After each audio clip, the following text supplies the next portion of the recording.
is the question S-7-3 in your homework. Your numbers will be different, but I wanted to go over just the basics of the bank reconciliation. So you can see this is the company's cash account. So they started out with a beginning balance, and they had a couple deposits, and they wrote some checks, and then they had an ending balance. So even though this kind of looks like a T account, it's really not. But in any event, over here I have the bank statement. So the bank started with a balance, and they accepted some deposits, and they collected money that was owed to this company, and they had some interest and so on and so forth. So what we're going to do is reconcile the difference, because you can see that according to the company they should have $2,605, but the bank thinks that they have $3,890. So where's the difference? So we literally will just go one by one. So on October 10th, the company made a deposit of $925. Did the bank get it?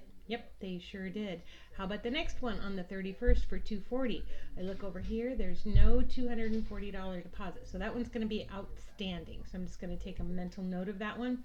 Now, the company wrote checks 704, 705, and 706. So let's see if those cleared. Well, here's 704 and here's 705. I also am going to double check the amounts to make sure that what I wrote the check for actually cleared the bank at that amount. And yes, it did. So I basically, in a nutshell, have one outstanding deposit, one outstanding check. Okay, so what that means is that the bank hasn't had the opportunity to either cash or accept the deposits on those. So when I come over to the bank balance, I'm literally going to take the balance in the bank, right, and that would be the $38.90, and I'm going to add in any deposits. Now we call them in transit because they're in transit. They haven't been accepted by the bank yet. Okay, and then I can make a subtotal, and then down over here I'm going to talk about outstanding checks, and the one check that's outstanding is $930.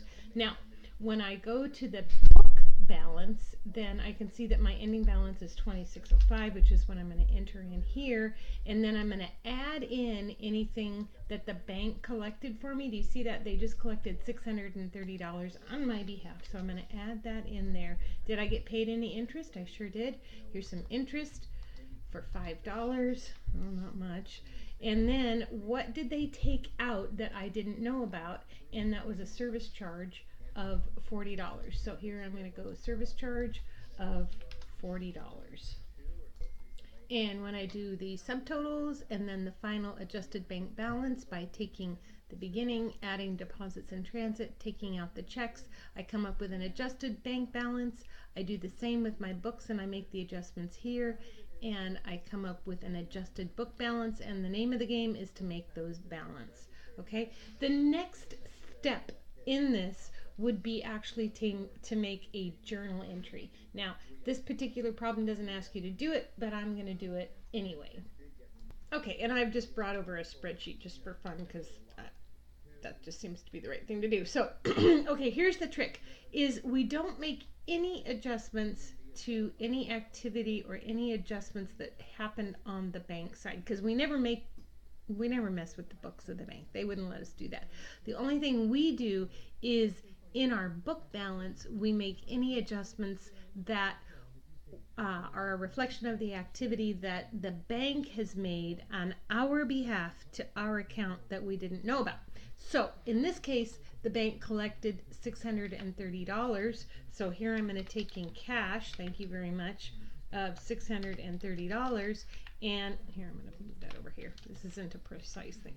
And then I'm going to come up with probably like a notes receivable, and that's going to be the credit. So in other words, that's going to be taken off of my book. So that would be an example of a journal entry that would be made as a result of this bank collection. The other thing that's going to happen is that they also gave me cash, $5, and here I would have made an entry for interest revenue, because that is money that obviously the bank has given me.